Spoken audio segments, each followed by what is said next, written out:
विश्वामित्र जी रामचंद्र जी को और लक्ष्मण जी को सीता जी के स्वयंवर में ले गए, जिसमें राजा जनक ने यह घोषणा की थी कि जो भी वीर राजकुमार भगवान शिव के धनुष को तोड़ेगा उसी के साथ सीता का ब्याह होगा।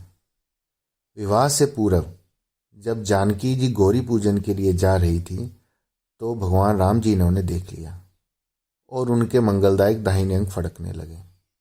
उन्होंने कहा कि मैंने जागृत तो छोड़ो, स्वप्न में भी कभी पराई स्त्री पर दृष्टि नहीं डाली है, फिर सीता को देखते ही आकर्षण क्यों हो रहा है।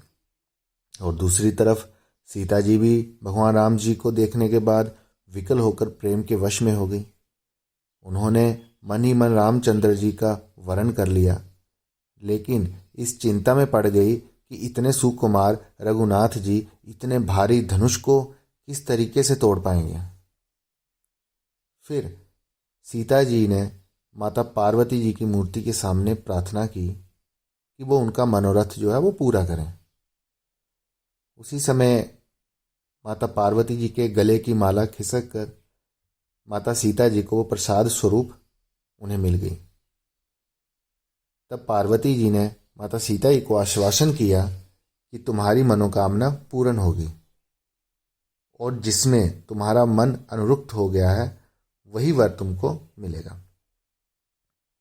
अब इससे हमें क्या शिक्षा मिलती है कि आकर्षण के नियम के कारण यदि हम किसी के प्रति आकर्षित होते हैं तो वह भी हमारे प्रति आकर्षित होता है,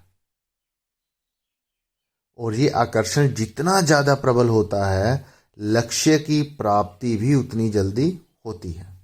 अब आप देखिए ना, यहाँ पे माता सीता जी जब आकर्षित हो गई तो उनके मन में जो है वो भाव जो है वो बहुत प्रबल हो गया, और बाद में देखिए उनको भगवान श्री राम का जो वर है वो मिल जाता है।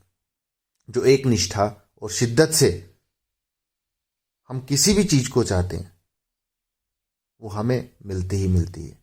इसलिए अपने सबसे महत्वपूर्ण लक्ष्य पर ध्यान केंद्रित करना चाहिए ताकि यह हमारे अवचेतन मन तक चला जाए और इसे साकार करने का जो हमारा मन है वो तरीका खोज निकाले। वैसे भी अपने लाइफ में देखते हैं कि जो चीज़ हमें पसंद होती है, जो चीज़ हमें अच्छी लगती है, वो चीज़ ये जो नेचर है उसको किसी ना किसी तरीके से हमारी आंखों के सामने लाती रहती है। फॉर एग्ज़ाम्पल, हमें मान लीजिए कोई गाड़ी बहुत पसंद आती है, बहुत हमारा मन करता है कि हमें ये गाड़ी जो है हमने ये लेनी है। अगर हमारे उस गाड़ी के प्रति इस तरीके के विचार बनते हैं तो क्या होता है कि आपको बाद में आप देखेंगे कि वो आपको गाड़ी बार बार दिखेगी। आप कहीं भी जाएंगे, कहीं भी घूमने निकलेंगे तो आपको वो गाड़ी किसी ना किसी तरीके से आपको दिखना शुरू हो जाती है। तो ये लॉ ऑफ अट्रैक्शन भी है कि जिसको हम बहुत ज़्यादा चाहते हैं तो ये कायनात भी उसको मिलाने में हमारी मदद करती है। धन्यवाद। जय श्री राम।